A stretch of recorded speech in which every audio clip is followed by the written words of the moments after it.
My name is Alex. At the time of the events, I was still young, not older than 24 years old, and full of enthusiasm.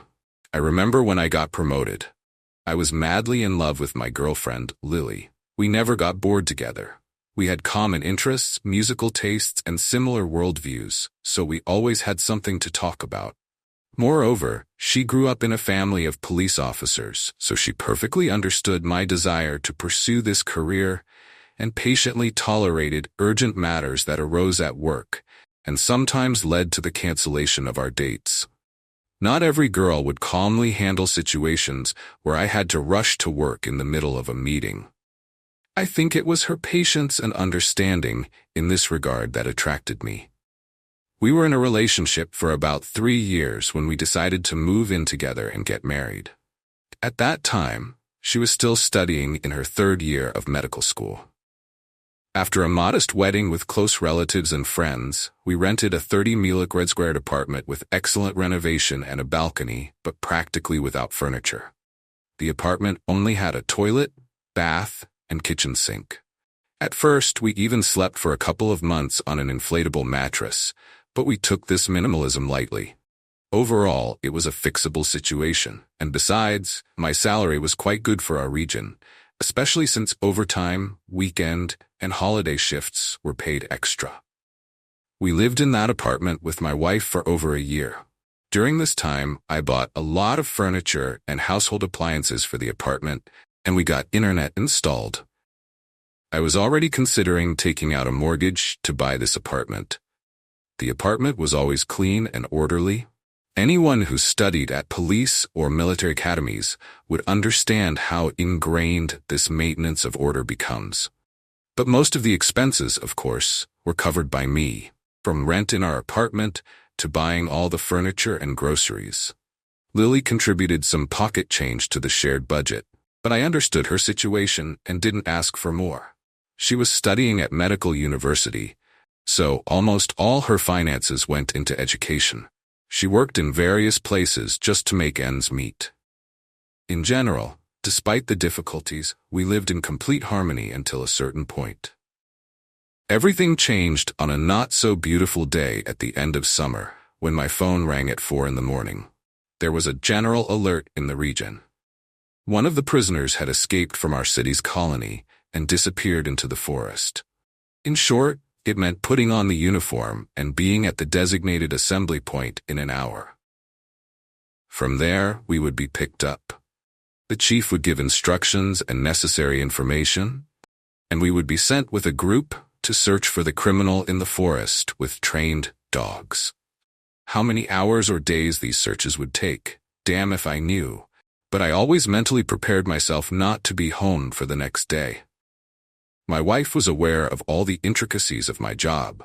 Coming from a family of police officers herself, she understood the system of our work and was always prepared for my sudden shifts. While I got dressed, Lily quickly packed a backpack with food, water, and cigarettes, kissed me goodbye, and saw me off to the front door. As practice showed, in most cases, these searches in the nearby forest turned out to be fruitless. But we diligently followed the order and searched the area. This time, luck smiled at us. Another group caught the runaway after about a day. All clear, everyone's free, get some rest, back to duty, was the next announcement.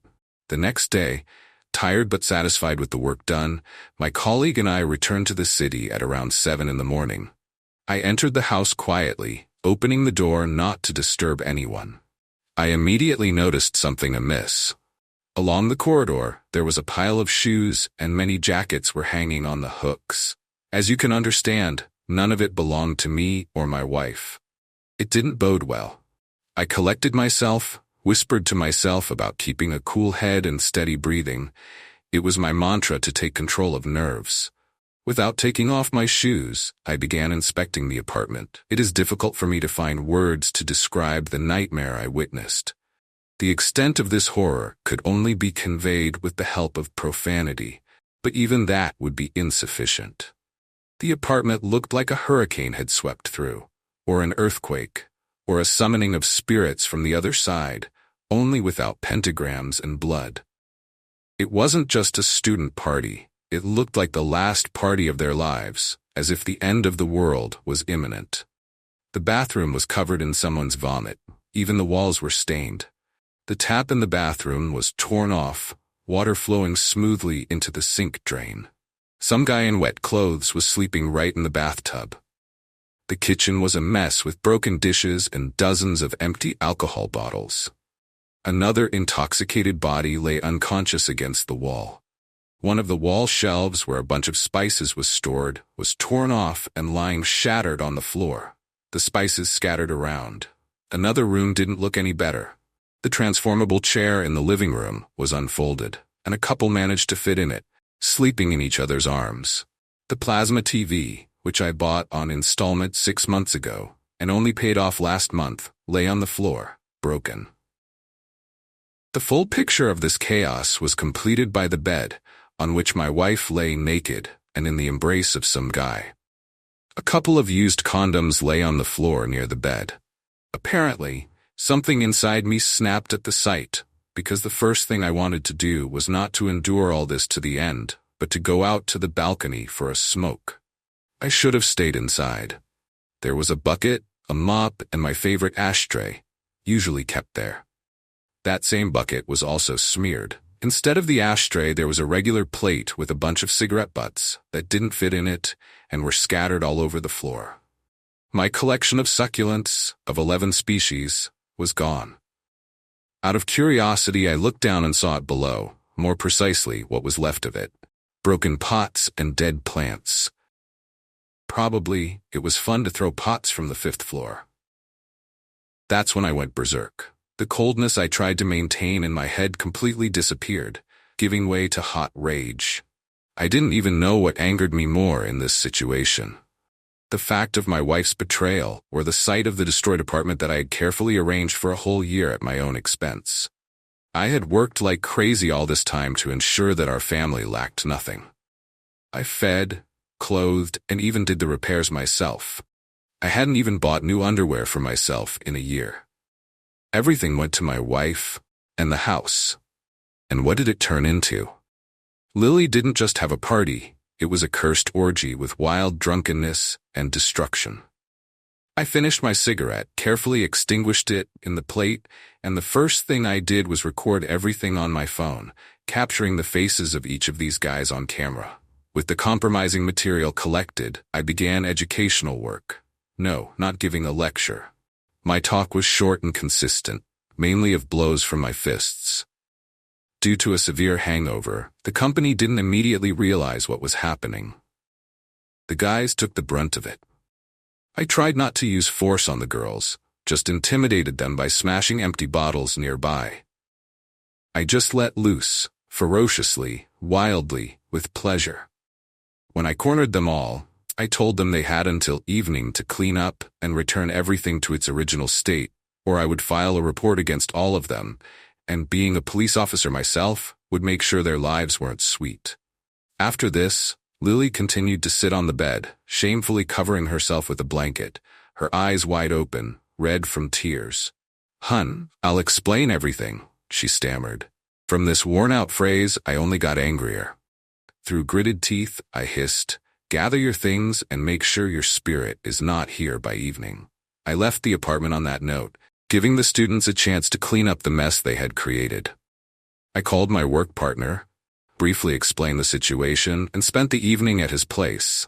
I desperately wanted to drink something strong and forget all of it, like a bad dream. When I returned home later that evening, no one was there. They had managed to tidy up as much as possible. They even installed a new faucet in the bathroom. Within the next week, they chipped in for a new TV and attached a new wall shelf for spices, apologizing and begging me not to file a police report, as it could cause problems for them at the university. I felt sorry for these guys, and I used the video as compromising material only for revenge against my wife and the guy she cheated on me with. Taking advantage of my status as a police officer, I approached the university administration and provided them with a video recording of the wreckage in my apartment, first blurring the faces of the other students in Photoshop. Naturally, it's not hard to guess that these two were expelled without the possibility of returning. After that incident, I immediately filed for divorce. Lily wrote to me probably every day throughout the entire divorce process, sending 100 messages with apologies for her wrongdoing or accusations that I ruined her life because of the video.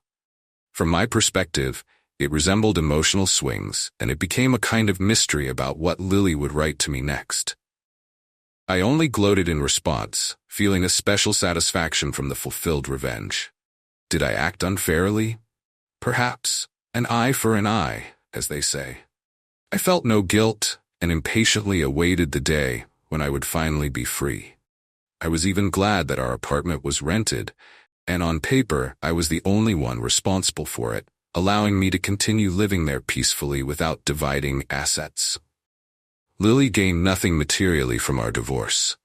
All she had left was to return to her parents in a small town and try to rebuild her life.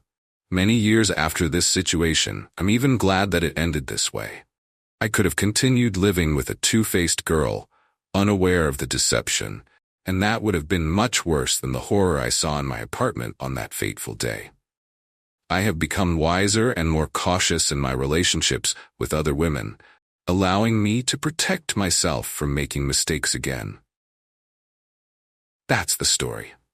Share your thoughts in the comments about this situation and the behavior of the spouses.